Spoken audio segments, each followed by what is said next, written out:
अस्सलाम वालेकुम व्यूअर्स। सो आज जो है मैं आपके साथ डाइजेस्टिव सिस्टम ऑफ ह्यूमन जो है डिस्कस करने वाली हूँ। अच्छा, डाइजेस्टिव सिस्टम का मतलब होता है ग़िज़ा को ब्रेक डाउन करना। ब्रेक डाउन करने से मुराद है ग़िज़ा के कॉम्प्लेक्स मटेरियल को कन्वर्ट करना डिफ्यूज़िबल यानी कि डाइजेस्टेड मॉलिक्यूल्स के अंदर, डिफ्यूज़िबल थिंग्स के अंदर, या उसको बिल्कुल जो है वो क्या कर देना, मतलब एक बिल्कुल कोसा हम जैसे वाला खाते हैं, पका हुआ खाना होता है, उसको बिल्कुल जो है वो पेस्ट में जो है एक पेस्ट में चेंज कर देना।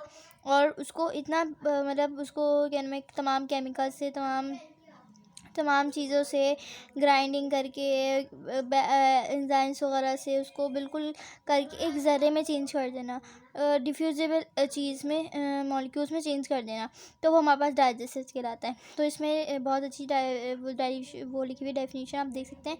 Digestion is the process in which large and non diffusible molecules of foods are converted into smaller indivisible molecules that can cross that membrane। सही है। अब इसके अंदर कुछ जो है चीज़ें रिक्वायर्ड होती हैं, जैसे कि इसके अंदर आपका इजिशन हो जाएगा, यानी कि इजिशन हो जाएगा, और भी बहुत सारी चीज़ें होती हैं। फॉर एग्जांपल सबसे पहले अगर हम बात करें कि इंजेशन, तो इंजेशन में क्या होता है। इंजेशन में हमारे पास एक जैसे कि एक taking in food into the cell, इनके फूड लिया जाता है सेल के अंदर, और इनके अगर सेल में लिया जाता है तो उसमें प्रोकैरियोट भी होते हैं, यूकैरियोट, इनके एक सेल वाले जानदार भी होते हैं और मल्टी सेलुलर भी ऑर्गेनिज्म भी होते हैं। तो इंजेशन यानी कि फूड मॉलिक्यूल को अपने अंदर लेना। अगर हम ह्यूमन की बात करें तो उसके पास प्रॉपर कंप्लीट डाइजेस्टिव सिस्टम है, जिसके अंदर तमाम गट्स, तमाम जो है कनाल सिस्टम, तमाम प्रॉपर एंजाइम्स, प्रॉपर प्लेस जहाँ पे डाइजेशन होती है, ग्राइंडिंग होनी है, यहाँ पे ब्रेक डाउन होना है, यहाँ पे ये होना है, यहाँ पे वो होना है, यहाँ से ये एसिड छूटेगा, यहाँ से ये एसिड छूटेगा, यहाँ पे ये एंजाइम छूटेगा, और ये तमाम चीज़ें जो है हमारे पास बिल्कुल उसके अंदर line by line, step by step इंसान के अंदर अल्लाह ताला ने इसको करा हुआ है। स्टेप बाय स्टेप डिफ्यूजन हो रही है, डाइजेशन हो रही है। तो इस तरीके सबसे पहले इंजेशन है। इंजेशन मीन्स जैसे कि हम अपना फूड अपने अंदर इनहेल करते हैं, किससे, माउथ से। अब माउथ और एनस, माउथ से अंदर इनहेल करते हैं और एक्सहेल किससे करते हैं, एनस से। ये होती है इंजेशन। अब डाइजेशन का मतलब होता है यानी कि non diffusible food convert into diffusive food. तो ये हमारे पास क्या हो जाएगा, हमारे पास डाइजेशन की जो है वो एग्जाम्पल हो जाएगी, डेफिनेशन हो जाएगी। उसकी बात है एब्जॉर्प्शन के अंदर होता है, अगर जैसे कि हम फूड खाते हैं, अब अगर जैसे कि कुछ ऐसे फूड होते हैं जिसमें शायद पानी के मॉलिक्यूल्स कम होते हैं, लेकिन ऐसा कोई फूड हो नहीं सकता, लेकिन फिर भी। और उसके बाद जैसे कि अगर कुछ ऐसे हम बहुत सूखा खा रहे हैं, जैसे बिस्किट हो गया, अब वो उसको अब हम निगल नहीं सकते, तो हमारे पास क्या होता है, हमारे माउथ के अंदर कुछ ऐसे हमारे बिल्कुल आपके ज़बान के नीचे और कान के पास और 2-3 जगह जो है हमारे पास एक जो है स्लाइवा ग्लैंड्स मौजूद होते हैं, जिधर से क्या होता है, स्लाइवा प्रोड्यूस करते हैं, जो स्लाइवा कहते हैं थूक को। तो जो स्लाइवा प्रोड्यूस होता है वो हमारे ग़िज़ा को क्या करता है, हमारे ग़िज़ा को गीला करता है, जिस वजह से हम उसको निगल पाते हैं नीचे फिरियंक्स में से, एसोफिगस से, एसोफिगस से, फिर वो हमारे पास जो है निगलते हुए स्लिप होते हुए हमारे पास स्टमक में पहुंचता है। तो जो स्लाइवा है, स्लाइवरी ग्लैंड है, ये बहुत मोस्ट इंपॉर्टेंट है। अगर ये गीला नहीं होता तो ये हमसे सभी जब तनी रूखा सारा मुंह के अंदर चिपक जाता। अगर स्लाइवा नहीं होता तो सही से मिक्स नहीं होता, सही से वो ग्राइंड नहीं होता, और ये हम इस चीज़ को निगल नहीं पाते। तो ये जो सबसे मेन किरदार अदा करते हैं निगलने में, हमारे ईसोफिगस के पाइपलाइन जो हमारे पास लाइन होती है उसके अंदर डालने में। अब उसके बाद हमारे पास नेक्स्ट आता है एसिमिलेशन। तो वो जो एसिमिलेशन है, इसमें क्या होता है, मॉलिक्यूल एब्जॉर्ब करे जाते हैं, उसको बिल्कुल एक बिल्कुल मतलब जो हमारे पास जो हमने उसके अंदर हमारे माउथ में जितना भी स्लाइवा प्रोड्यूस होता है, जो एसोफिगस से नीचे आ रहा था, उसमें से क्या होता है, जब यहाँ तक पहुँचता है बहुत गीला सा हो जाता है, बिल्कुल जो है वो थोड़ा सा पानी सा हो जाता है उसमें। अब यहाँ पे अंदर उस चीज़ डाइजेस्ट करने के लिए उसमें तमाम वाटर मॉलिक्यूल रिमूव करने होते हैं, खाली हमारे पास न्यूट्रिशन बचे जो या वेस्ट प्रोडक्ट है वो बचे। तो उसको एब्जॉर्प्शन का, यानी कि एब्जॉर्प्टेड मॉलिक्यूल, जितने मॉलिक्यूल्स एब्जॉर्ब हो रहे हैं, जितने भी मतलब जैसे ये लिक्विड मॉलिक्यूल है, फ्लूइड मॉलिक्यूल है, उन सबको क्या करते हैं अब्जॉर्ब करने का प्रोसेस हमारे पास क्या कहलाता है, एसिमिलेशन। उसके बाद होता है इजेशन। अब जो अनडाइजेस्टेड फूड क्या नाम है बच जाता है बस इंटेस्टाइन के अंदर, स्मॉल इंटेस्टाइन से लार्ज इंटेस्टाइन के अंदर होता है, फिर वो यहाँ से जो है वो धक्का लगते लगते लगते लगते फिर पूरे यहाँ तक आता है और फिर यहाँ से क्या होता है, ये रिमूव हो जाता है। तो इस प्रोसेस को हम क्या बोलते हैं, इजेशन, यानी कि बॉडी से एलिमिनेट हो जाना, वेस्ट प्रोडक्ट का निकल जाना। सही है, ये हमारे पास कुछ बहुत मेन थी बातें। उसके बाद ये पूरी steps of digestion in human ये आ सकता है इसके अंदर, और एक और भी आ सकती है जैसे कि होलोजोइक न्यूट्रिशन डिपेंड अपॉन ये कैरेक्टर जो है, ये कैरेक्टरिस्टाइड डेट, इस तरीके से कुछ आ सकता है। सही है। अब उसके बाद हमारे पास ये कुछ है, आप यहाँ पे इंट्रो इसको देख लें।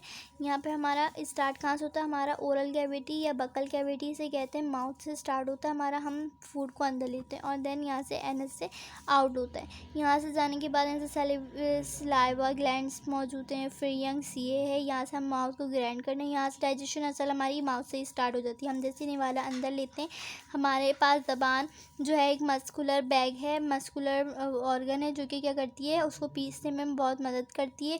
फिर उसमें से स्लाइवा ग्लैंड्स मौजूद है, यहाँ पे स्लाइवा ग्लैंड्स मौजूद है जिधर से क्या होता है, हमारे जो है स्लाइवा प्रोड्यूस होता है जिससे हमें निकलने में बहुत मदद मिलती है। फिर जैसे हम उसको निकलते हैं तो यहाँ पे हमारे पास दो हमें नालियाँ नज़र आती हैं, दो ट्यूब लाइक स्ट्रक्चर नज़र आते हैं। एक हमारे पास एयर ट्यूब नज़र आती है और एक हमारे पास फूड पाइप ट्यूब, एक वाइन ट्यूब होती है, एक फूड पाइप ट्यूब होती है। तो जो वाइन ट्यूब होती है, फूड पाइप ट्यूब समझो इस तरीके से होती है। सही है, इस तरीके से होती है। और जैसे ही क्या नाम है हम चबाने लगते हैं ना, जैसे हम निगलने लगते हैं तो क्या होता है, हमारा जो एक पर्दा होता है, पर्दा हमारी सांस की नाली पे ना ढक जाता है, सांस की नाली पे बिल्कुल जो है पर्दा ढक जाता है जिस तरीके से।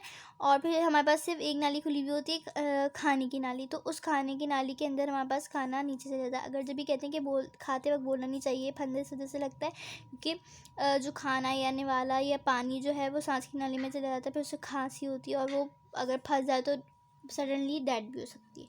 तो खाना चबा चबा के फिर वो पूरा एसोफेगस की पाइपलाइन में जाता है और वो कुछ यूं करके जाता है, यानी कि क्या बोलेंगे उसको, जैसे कि कॉन्ट्रैक्शन और रिलैक्सेशन की तरह का होगा। जैसे कि पहले कॉन्ट्रैक्ट होगा, फिर रिलैक्स होगा, फिर कॉन्ट्रैक्ट होगा, फिर रिलैक्स होगा। इससे क्या होगा, उससे धक्का लगेगा, उस पर प्रेशर होगा और फिर वो निकल के फिर वो नीचे जो है वो घुसेगा और इनके स्टमक के अंदर घुसेगा। यहाँ से हमारे पास स्टमक आता है, फिर स्टमक से वो घुसता है स्मॉल इंटेस्टाइन के अंदर, फिर यहाँ से लार्ज इंटेस्टाइन के अंदर, फिर बाहर वेस्ट प्रोडक्ट। अब यहाँ पे जितना भी होता है ना, यहाँ पे ग़ज़ा इतनी जो है वो डाइजेस्टेड हो जाती है कि वो ब्लड के अंदर मिलने लग जाती है, फिर ब्लड जो है पूरी बॉडी के अंदर सर्कुलेट होता है। तो आप सोचें कि इतना बड़ा मॉलिक्यूल जो हम निवाला पूरा लेते हैं, फिर वो डाइजेस्ट होता है बिल्कुल ज़र्रों में, जो कि फ्लोट करने के काबिल हो जाता है पूरे सेल्स में। अब इसके बाद हमारे पास जो है वो आता है ओरल कैविटी। ओरल कैविटी भी बहुत ज़्यादा वाइस है लेकिन 9 में है, तो जैसे उन्होंने बहुत छोटे छोटे स्मॉल करके समझाया हुआ। इसके अंदर डाइजेशन बिगिन, ये डाइजेशन स्टार्ट किस होती है, ओरल कैविटी से, will before food reach the stomach. फिर वो क्या करता है, फूड स्टमक तक जाता है। अब इसके अंदर पूरा इन्होंने बताया हुआ, जैसे कि हमारी जो है हम डायरेक्टली उसको ग़ज़ा को हम देख नहीं लेते, हमारे पास बहुत सारे सेंस होते हैं। जैसे कि अब हमारे पास सबसे पहले हम क्या करते हैं, देखते हैं कि वही देखने के काबिल है या नहीं काबिल। तो उसके बाद हम उसको सूंघते हैं। उसके बाद हम ये करते हैं, उसको चेक भी करते हैं। फिर उसके बाद भी हमें यकीन नहीं आता, देखने के बाद भी, सूंघने के बाद भी, चखने के बाद भी, फिर हम उसको टेस्ट करते हैं। जब वो हमें टेस्ट में भी सही लगता है तो फिर हम उसे खाते हैं। अगर टेस्ट में गंदा हो तो हम क्या करेंगे, थूक देंगे उसको। पूरा वही लिखा हुआ है। Are 3 pairs of salivary glands मौजूद होते हैं which are located under the tongue और near the upper jaw and begin produce saliva यानी कि प्रोड्यूस करना स्टार्ट करें। The flow of saliva is coordinate with the brain reflections that triggered when we sense food or think about eating. In response to the sensory stimulation, the brain sends to prepare from a meal. Our cavity is a space between mouth and between upper jaw and lower jaw. Many important functions play: food selection, grinding food, lubrication of food, chemical digestion, slowing of the bolus. उसके बाद यहाँ से function of फ्रीइंग्स and ऑसिफिगस, सही है, oesophagus भी ऑसिफिगस भी। अब food selection होती है टेस्ट से, टंग से, कि ये बेटर है, ये कैसा है, गंदा है, सड़ा हुआ है, किस तरीके से। फिर ग्राइंडिंग होती है तीत की मदद से, हम उसकी कहते हैं च्यूइंग है, मैस्टिकेशन कर रहे होते हैं, बिल्कुल उसमें चबा रहे होते हैं। फिर उसके बाद क्या होता है, lubrication of food, the oral cavity lubricated by mixing the saliva and selected by saliva, the main two function add water and mucus of the food, सही है। and particular digestion of starch by saliva which contain an enzyme slavery amylases। अब chemical digestion होती है उसके अंदर। अब chemical digestion में क्या होता है, saliva contain an enzyme salivary amylase, सही है, जिससे क्या होता है वो हेल्प करता है डाइजेशन स्टार्ट पार्टिकल। फिर स्लोइंग बोलस, यानी कि बोलस हमें किसे कहते हैं, हम बोलस कहते हैं जो हमारे जो बिल्कुल गले के एंड वाली हड्डी होती है ना, उसे बोलस कहते हैं। तो वो क्या कहते हैं, मसल मूवमेंट होती है टंग और माउथ में, जो मूव करता है थॉट टू फ्रीइंग, सही है, जिससे मैंने आपको बताया था।